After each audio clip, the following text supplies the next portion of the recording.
The Nuzlocke, a more difficult way to play Pokemon games, wherein the player can only capture the first encounter on each route. If a Pokemon faints, it is dead forever, and every Pokemon must be nicknamed in order for their eventual death to cause maximum emotional damage.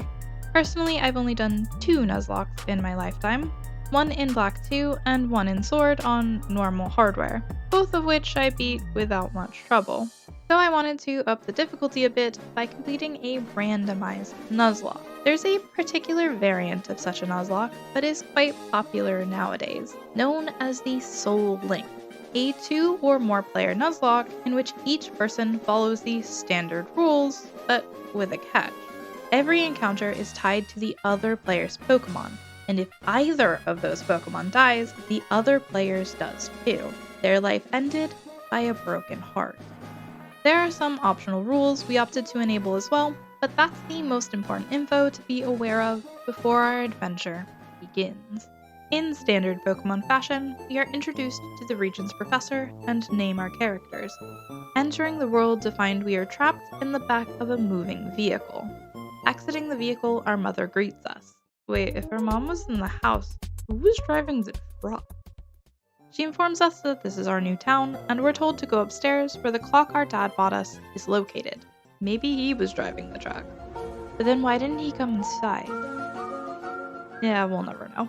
We don't bother setting the real time, who even uses analog clocks anymore, and check our PCs. We randomized most of the items that we'll find, and while I don't believe we used either of these, they exist. Our mom recommends we meet our neighbors, so we travel next door. The neighbor's mom welcomes us, and we wander upstairs to a complete stranger's bedroom. Don't do this in real life, kids. Depending on your gender choice, your neighbor is either May or Brendan. They tell us to leave, and away we go. Upon exiting town, we spot Birch being chased by a Pokemon. He pleads for our assistance, asking we use the Pokeball in his bag. Here, the fun part begins. One of our optional rules, no primary overlaps, states that each player's party must contain unique primary typings. So as Shellder and Magikarp are both primarily water type, they aren't a valid soul pair for this challenge.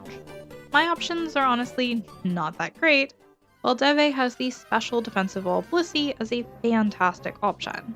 I settle on Golduck as it is fully evolved, and instantly am rewarded for my choice.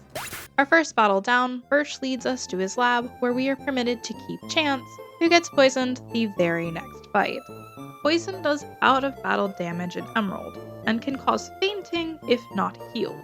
Thankfully, Chance has plenty of health, so not a big deal at the moment. Some light grinding later, the first rival fight ensues. Their Watermons faint very quickly to our high-powered special moves. Back at the lab, we receive our first Pokeballs, allowing the real challenge to start. Our first encounter we can't even use, as Gorbis is water type. There were so many other things in my grass, I really had to get the one we can't use. Our Route 103 encounter doesn't start much better. Both are primary water, so one of us gets to re-roll until we find a type other than water. As Quagsire has one of the best typings available in Gen 3, I re-rolled the Lantern, getting the pseudo-legendary Salamence instead. We both have a quad weakness, but this pair is absolutely power. Salasire will be a lot stronger offensively than Chance, so we mutually decide that swapping our starter out is the best play. The only problem? They are really low level, and as every pair has a water type, we can't switch train it up. They have to fight on their own right now. A few dozen battles later, we realize the next route encounter will also need to be trained once caught, so head to Route 102. God, this pair would have been amazing. Despite setting the randomizer to have a 10% minimum catch rate on all encounters, Jirachi evaded 11 Pokeballs, making this our first forfeited encounter. I wish I could say there aren't many more, but we'll get to that. Stuck with only Salasire, the grind continues, during which Salamence almost dies. Twice. My battle luck is so bad. An hour into the playthrough, we finally face the first wild trainer battle, which is easily swept by our level 11s. Deve is poor, so rather than skip the trainers, we take them out for that sweet, sweet poke. Water Spout and Magnitude make easy work of all the trainers' Pokemon, allowing us to safely reach Puddleberg. Our dad works at the gym here, so we pay him a visit. He asks that we assist a green-haired boy Wally with catching his first Pokemon. Under our supervision, he captures a Pokemon we never see again. Gotta love randomizers. Attempting to skip town, we encounter a man in glasses who we'll be seeing a lot of through this journey. Fighting the trainers on 104 gives enough cash to stock up on balls before our next encounter, which is actually a usable bear, as Spiel is primary ice type. Fiarain joins the active party. Venturing into Puddleberg Woods, we befriend Snack and run into a lad that almost gets mugged by a Team Aqua grunt. Lucky for him, we battle everyone on site and send the thief packing. Making our way through the woods, Deve picks up leftovers, which is extremely good for his already bulky Quagsire. Meanwhile, I continue to struggle along, fighting a Swablu Ice Elements literally cannot hit, nearly losing Fiarain to its Comet Punches. Arriving in Rustboro, we immediately challenge the first gym, wherein my awful luck strikes hard. My Roxanne has an Iron Defense Lapras with Leaf Blade, a Blizzard Primeape that also crit and poisoned with Poison Fang, and destroyed poor Snack with Sacred Fire. Our first casualty of the playthrough. Salasire cleans up with Shadow Ball. Meanwhile, Deve's Roxanne fight was whittled away by his Salasire. I nearly forgot Fiarain was poisoned after that battle. Luckily I had a heal powder, or that'd have been 2 deaths to Gym 1. We grab HM01 Cut and find a man that'll trade Ralts for Groudon. Say what? We had decided ahead of this scenario that if the randomizer gave us the wild Pokemon that the NPC asked for, we were allowed to go catch it for the trade. If both of us can complete the trade, those gift Pokemon become a pair. If only one of us can, then that Pokemon becomes a wild card, capable of being slotted into a soul pair in place of the regular Nuzlocke encounter. Deve does have Ralts in the wild, so he gets Dots the Groudon, which will chill in the box. We lose our next encounter for reasons, and add thorns to the box after throwing 23 Pokeballs at it. An Aquacrunt is holding some old dude's bird hostage, so we beat his weak Pokemon, rescuing the bird, along with the Devon goods he had nabbed earlier. Returning the goods, we are rewarded with the Pokenav, and tasked with delivering a letter to Steven in Dewford. It's along our path anyhow, so we agree and off we go, running into our rival for a battle. Deve faces his other half, while Linoon forfeits the fight, giving Salasire a free level up and granting our already powerful pseudo Stab Aerial Ace. Shockingly, May gives Deve a bit of trouble, nearly fainting Fiarain with a critical Metal Claw. Having both survived, we make our way southward to Mr. Briny's home, who will sail us to Dewford, where Gym 2 and Steven await us. A friendly fisherman gives us the Old Rod, meaning more encounters. We reel in Smoker and Mudshroom, along with Golmew and Granite Cave, which I'll later realize is a dupe. I seriously forgot what my starter was. Sorry, Chance.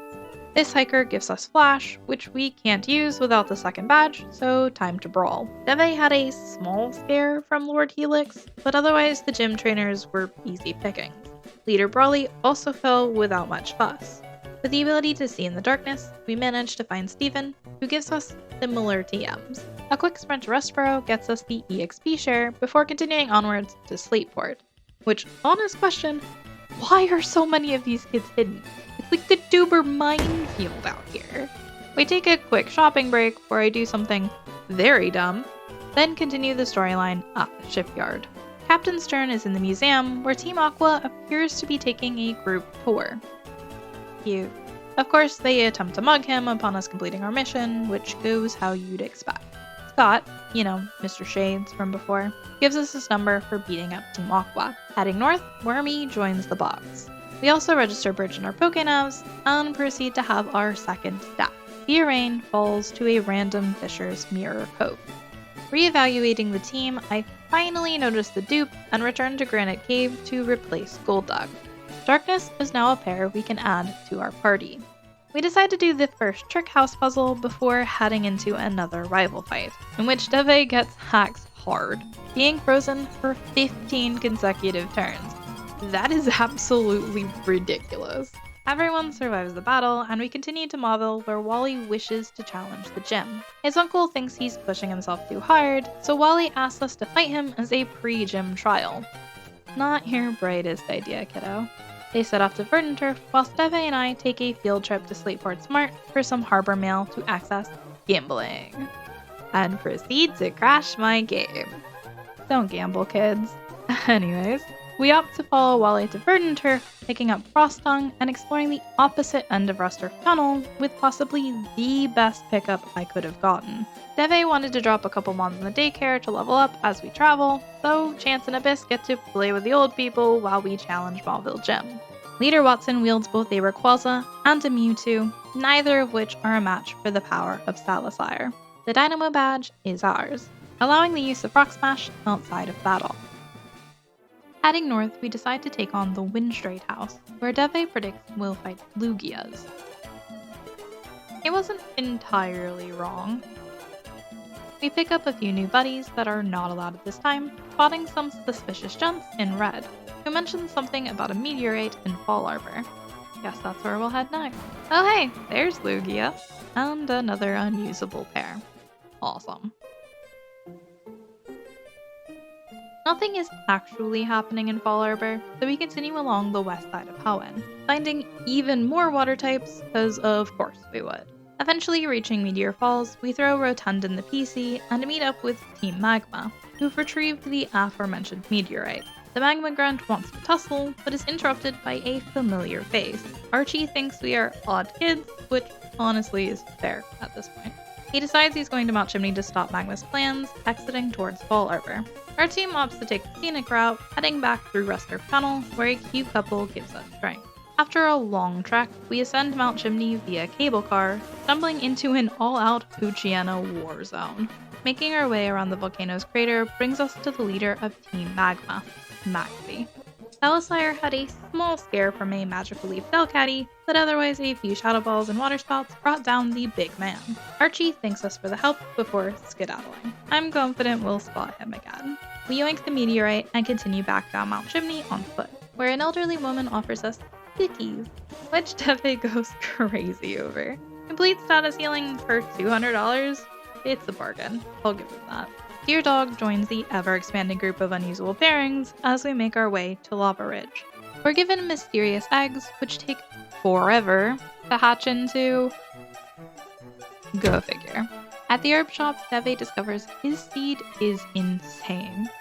Well, he's never failing an encounter again. Wish I could say the same. Lava Ridge's gym is a geyser puzzle that neither of us know the path of. So many ambushes later, we find Flannery. Not much to say here. Choice Band's elements hit different. Plus, Quagsire resisted basically every typing Deve's reality threw at him, so yeah, easy W. Our rival pops by, and depending on your gender, they're either really sweet or a jerk. You're gonna be 6 feet under after this playthrough, Brendan. Anyways, they hand over the Go Goggles and run off to confront our father. We'll be doing that as well, but first, a side trip to the desert for our fossil encounter. Or not? Turns out Mirage Tower appears randomly on this route. Getting it back just requires leaving and re-entering Route 111, so no big deal. We easily scale the tower, choosing the route fossil, which we don't know where to revive. I figure the fossil maniac will know something, and sure enough, he directs us to Devon Co., where this scientist has created a fossil regenerator. Wait, that's the normal Pokemon. My randomizer actually randomized the root fossil to be Lily. I mean, I'll take it. Meanwhile, Deve receives Trapinch, a pair that is actually allowed in the party finally. Now to face Father, a much more annoying trainer than Flannery. Norman trolls the heck out of Deve with hypnosis, while Sala aerial-aced away on my side. Oh, hi, Lugia! I defeated everything he had for me in the time it took for Deve to beat just this caliber. Swapping to his Sala, the rest of the fight went well. Lava cookies are mighty tasty. Earning the 5th badge and our father's approval, we are immediately abducted by Wally's father. He expresses his gratitude for us looking out for Wally and gives us an HM he swears isn't a bribe. Why would it be one? I'm confused. Regardless, the world now opens up to us as we can freely cross water with Surf and gain a ton of encounters as well. With only a 4-member team, a catching spree seems like the best plan. Our Petalburg encounters are... of all the things it could have been. As heartbreaking as it is, I flee from the legend to instead get Charmander. Okay, another soon-to-be flying... I hate it here. Slateport grants us hotness, while New Mauville... Yeah, I'm so unlucky. While this is an optional area of the game, we do opt to explore it for the items. Well, that's just insulting. In addition to items, pretend Pokeballs are also scattered about. We counted these as statics, therefore allowing them to be caught and used if they form valid pairs. This nabs us Powerhouse, King Cross, and a beautiful 5th member for the squad. Best girl. Heading to Surf Routes, picks up Despair, Mr. Fetch, and our 6th party member, Utter Ham. Finally a full team. While on this little adventure, I also hatch another egg. Remember how we dropped off our starter and Abyss with the old people? Well, they were compatible to breed on my end. Their child isn't randomized, so Surprise gets to sit in a solitary box for the rest of eternity. A quick look about the abandoned ship nearly kills Smoker. Let's get our encounter and get out of here. Sky King is the final pickup before we can continue our journey. Yet another unusable pair. But hey, if a tragedy should befall Salasire, at least we have a successor now. That doesn't mean try to off him now. Don't kill him. Don't kill him. Who's Please don't kill him. Please don't kill him. We might lose Salazar if this kills that. Did he Destiny Bond? Yeah. Okay, he lived. Oh no. He dies this smoker though.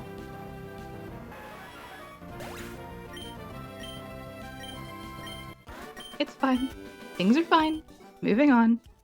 East of Mauville, we nab Serton, who immediately replaces Butter Ham.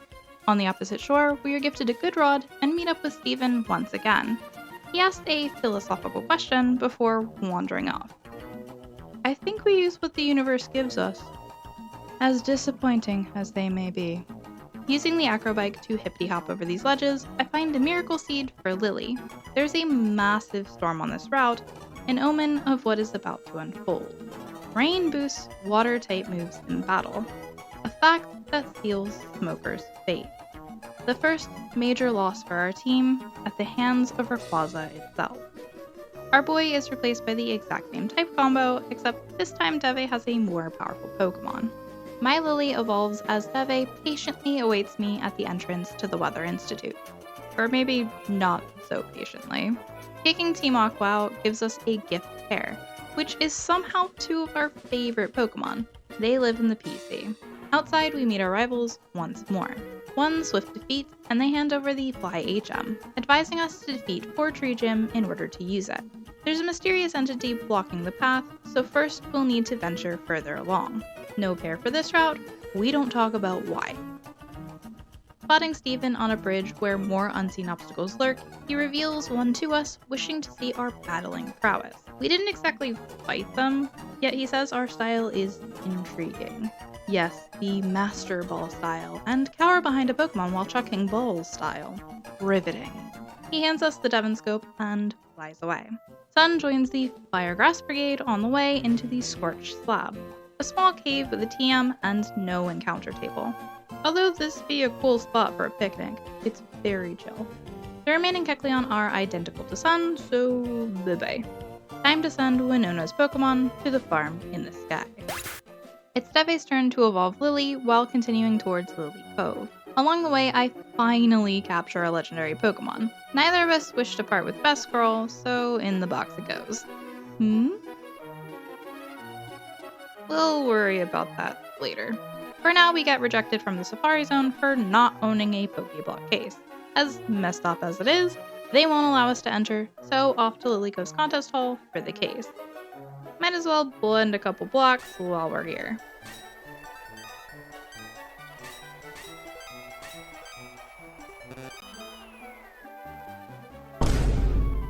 Moving on. A quick shopping trip reveals randomized full restores for myself, and what for the luckiest man I know? Experience shares. So not only did he get the money item and instant captures, he can now train his whole team at once. I'm not jealous. Nope. Safari time.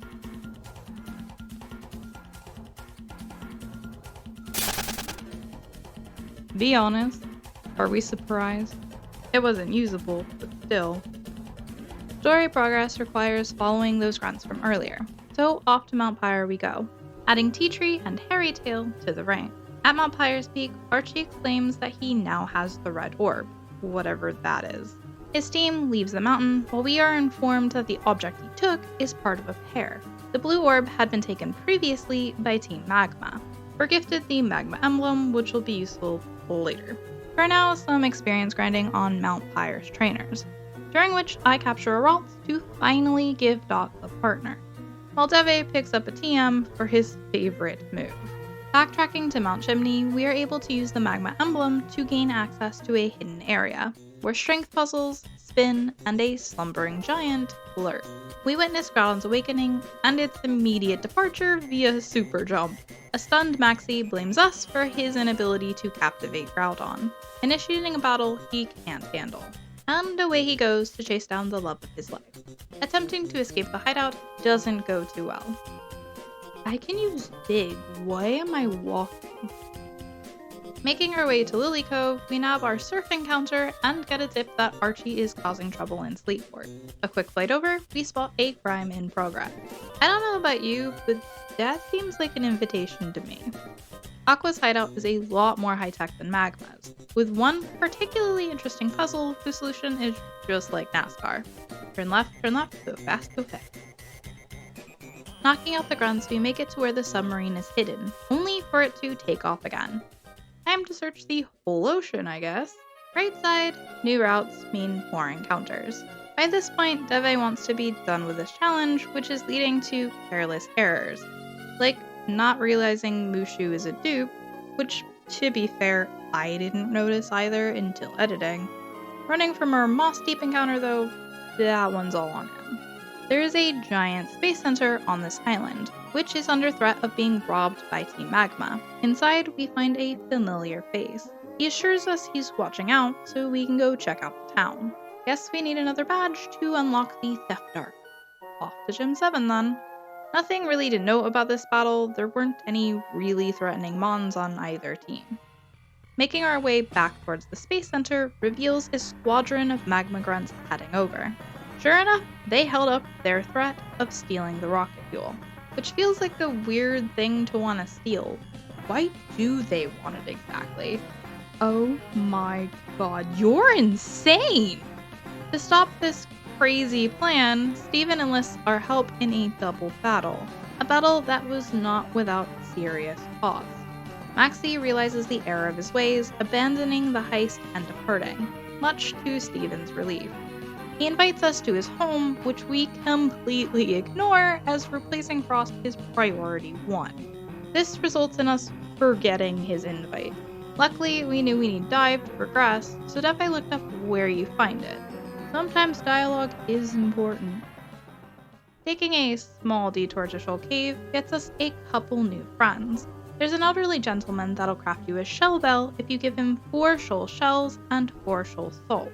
Normally, you can obtain one part at high tide and the other part at low tide. However, Deve randomized shoal shells in his Lava Ridge shop. So since we arrived during low tide when shoal salts are available, he was able to create himself his shell bell. I don't recall him actually using it, but it's still a cool little side mission in this game. Continuing through the watery routes around Moss Deep grants an interesting pickup. In a challenge without randomized moves, this would go crazy. We take our first dive down to Sutopolis' entrance, capturing a rather intimidating pair. Much to our dismay, the Zootopolis gym is locked. It appears more underwater areas need exploring, which means a couple new box warmers. They weren't wrong after all. Locating another underwater cave brings us into Seafloor Cavern, with an encounter that makes losing Frost a lot easier. Only one bird left till he completes the trifecta. This cavern is a maze with a push-block puzzle at the end. Finally, something I'm better at than him. Kyogre rests in the next room. Just as Maxie before him, Archie wishes to ruin the legendary's deep slumber. Wielding an insanely strong Ho-Oh, he takes down yet another of Deve's Pokemon. As tragic as that may be, we have no time to mourn, as Kyogre is awakened by the red orb, also fleeing immediately. Archie receives word from panicked Team Aqua members that the rainstorm meant to expand the waters of this world is far more powerful than they had expected. A downpour that Maxie claims will go on for all eternity.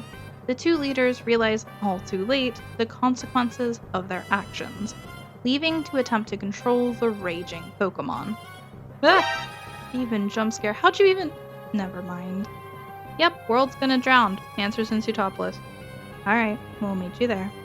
Centered in Zootopolis, the legendaries face off, bringing chaos to nature as the weather cycles between scorching sun and pouring rain.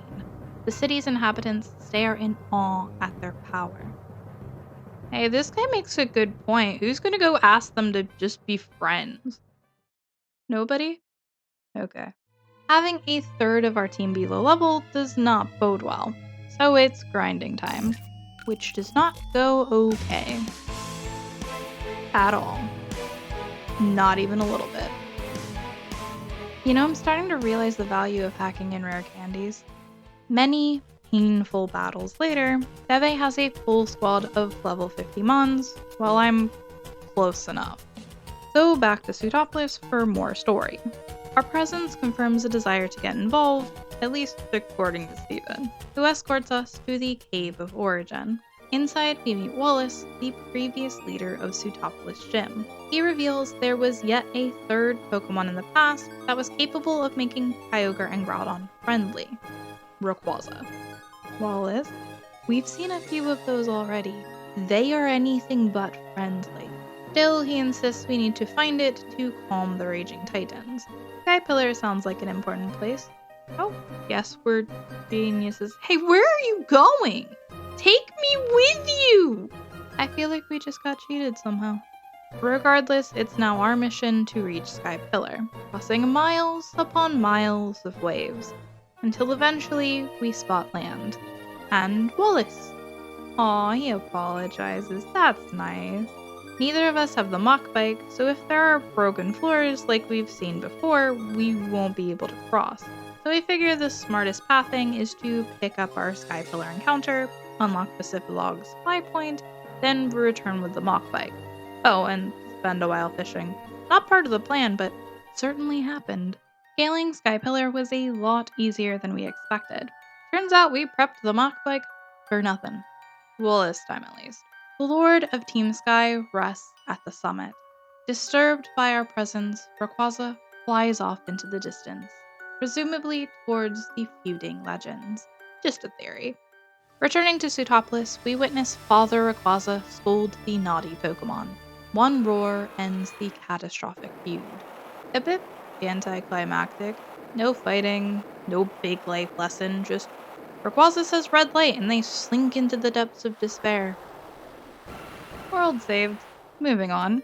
We could go challenge the gym right now, but if there's one thing everyone should know about my buddy Deve, is he loves legendary Pokemon. With world peace established, a bunch of them are unlocked.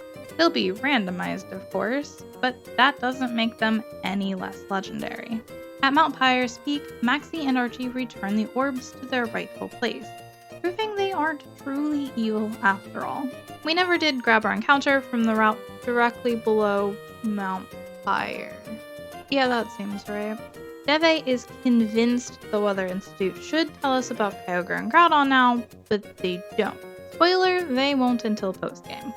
The would-be Reggie trio take way too much effort, requiring a Wailord and Relicanth to be captured, which we have neither of. On the bright side, they do exist in the randomizer for us both. However, I really don't want to go on a wild goose chase at the moment. There is a gym to be done. I get your obsession, but the game must go on. Thankfully, Hoenn's gym has no trainers in it, so we are able to challenge him and him alone. As we've come to expect, my fight went rather easily despite Hoenn wielding a Kyogre. Deve's fight, on the other hand, was not nearly as pleasant. He makes some questionable choices leading up to Hoenn's last Pokemon, Lickitung, a Mon-knowing Curse. Now this wouldn't be much of an issue if he had a special move, but thanks to those questionable choices I alluded to, he no longer has a special attack on Quagsire. So instead, the Lickitung lives and curses to its heart's content, eventually mimicking Salisire's Drill Peck, a move with no inherent mischance and physical. So those curses are buffing it like crazy. A critical hit would end Quagsire here, so I advised Deve to swap in my cargo to resist the Drill Peck, and thank God I did. Now, you would think, knowing how much Drill Peck was doing to this thing, knowing that it's maxed out its defense stat, he would go for the special move. We're talking about someone who has played Pokemon for nearly 20 years of their life. Surely he picks questionable choices. He survives. I'm done with this fight. 8 badges, yippee! Back on the water with you. Now we can grab a legendary Pokemon. After some struggles, we stand before the legendary. What could fate have in store? Oh my god. He got all 3. You're actually joking. And I got another Reggie. Say hi to Freeze Flame, our new highest level Pokemon. With the endgame nearly upon us, we decide to clean up the remaining encounters. Doubtful they will ever see combat, but at least then we know all our options. Scaling the waterfall at Evergrande, our semi-final encounter provides a cruel glimpse into our past, spotting both our very first soul death and the reincarnation of Frostung. This is it. Victory Road. The final random encounter. What is my encounter luck now?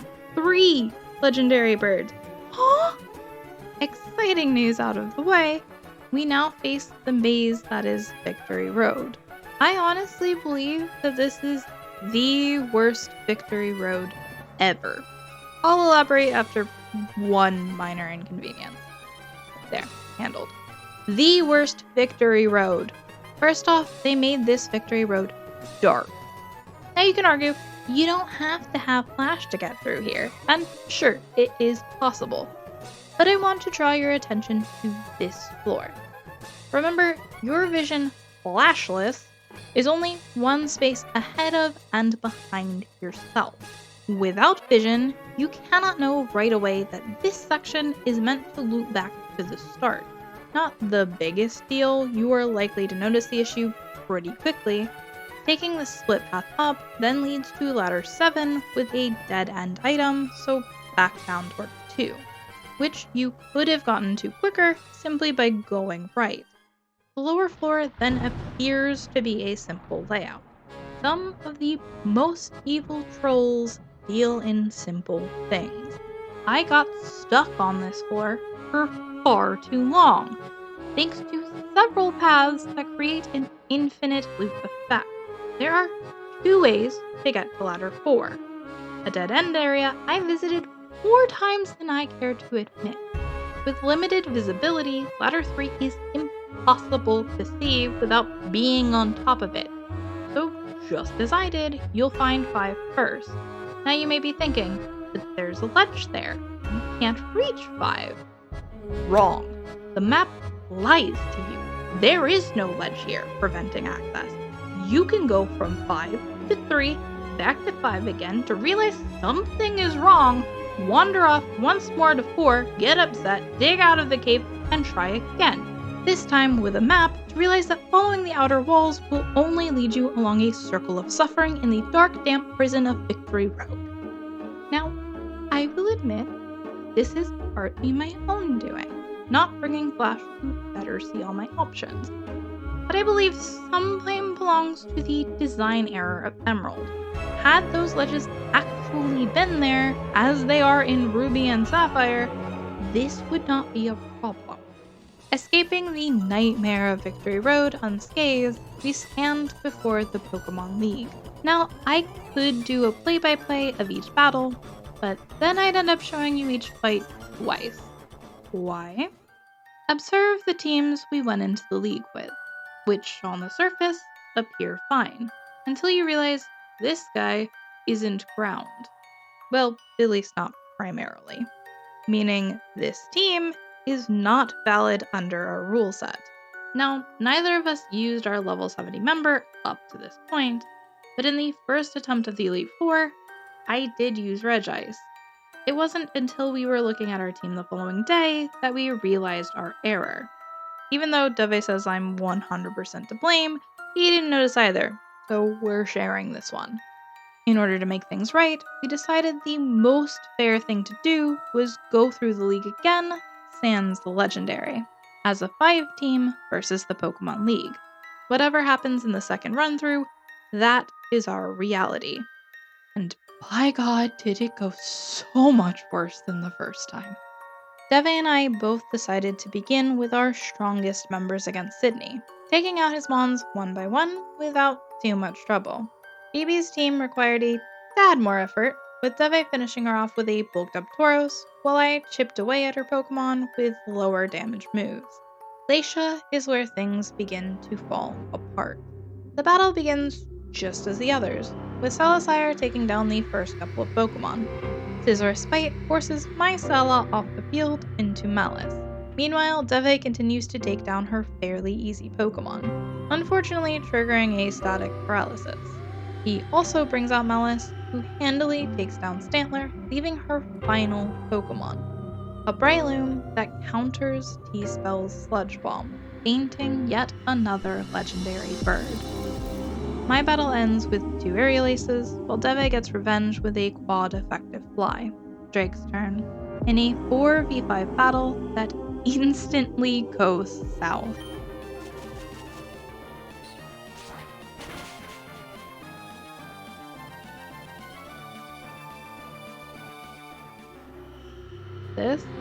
This is worst case scenario. Everything we've built from the start centered around Salasire. Of all the places for him to die, this is the most tragic. The heartbreaking part for me is Deve knew Ivysaur was extremely dangerous. They had been on the route he was grinding on. He even lost a member to them before and was well aware that they outspeed him, and yet he stayed in front of it. This loss hurt, but the war wages on. We faint Drake's remaining Pokemon without more losses, leaving 3 Pokemon to face Wallace's full team, all of which are weak to fire on my side. I can nearly guarantee someone on my side will die to Wallace, as had happened before in our alternate reality. With an intense battle ahead, we speak to the champion once again. Deve's plan consists of setting Tauros up to sweep as it has for him twice this Elite Four. My plan? Try to survive. Brownie is 10 levels low. Not very promising to say the least, but he still takes Tauros' moves well. Up until... Kinda ironic its soul partner killed it. 2 steel types against the world. Electrike appears and misses Blast Burn. However, it lives to dig. This is it. Wait, no way! Quick Claw doesn't have an animation before Gen 4, but it was the only way she could outspeed. It saved her from another Blast Burn, defeating the Electrike. No one died to it. It's a miracle. 4 Mons remain. Pupitar is nothing more than a troll, boasting Detect, Barrier, Leech Seed, and Low Kick.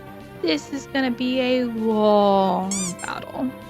While I'm fighting for my life, Deve finished his monstrous setup, taking down a few more Pokemon before also being hit with a rock wall. Many turns later, the wall prevails with an Omni-boosted critical hit. At +2, it one-shots Mallet, gaining yet a third Omni-boost, leaving only Best Girl for Deve. Wallace outspeeds, but chooses to lower his accuracy rather than attack. Surf doesn't kill. The dumb rock chooses to Sonic Boom, a set power move that allows her to KO the wall. The odds we survive this are not very high. Dragonair will be a 4-hit KO with Meteor Mash, a move well known to miss in current generations. FYI, it misses more often in Gen 3. Also remember this. Oh boy. Tri-Attack burns Guardy, which actually was helpful. Normal is a physical type, so that burn is really good luck. Let's check in on my side. Back to Deve's footage. Shedskin cures the burn, so paralysis time. Oh, and Pupitar finally gets poisoned. Yippee! Gardevoir gets a turn to move, while the Serpent is immobilized, hitting the 20% chance of an attack buff. As my struggle ends, Deve's begins again, as Wallace full restores Dragonair. One Mach Punch ends the Ice Baby. Arcanine, under other circumstances, would be a huge problem. This one's moves are randomized to be another troll Pokemon, so as annoying as this part of the fight shall be, he's not all that scary. In the meantime, Dragonair is out of Tri-Attack and Super Fang PP, leaving it defenseless. Great news! Except, Dirty is a little blind.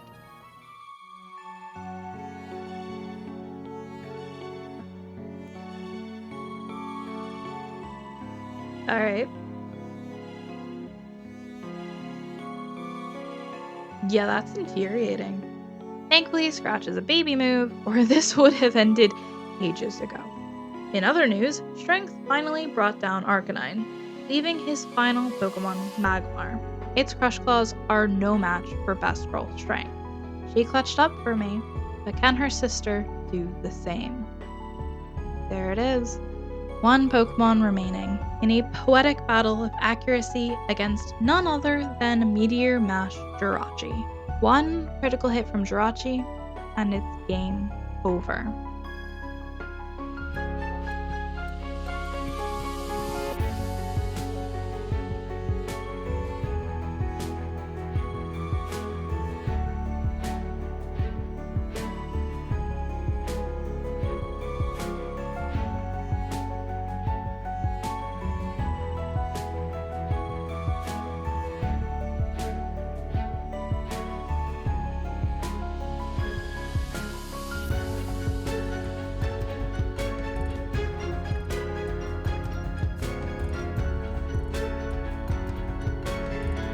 We are the champions.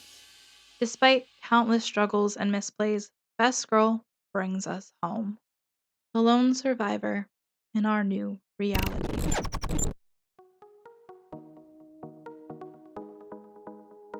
Thanks for watching our first and possibly only Soul Link.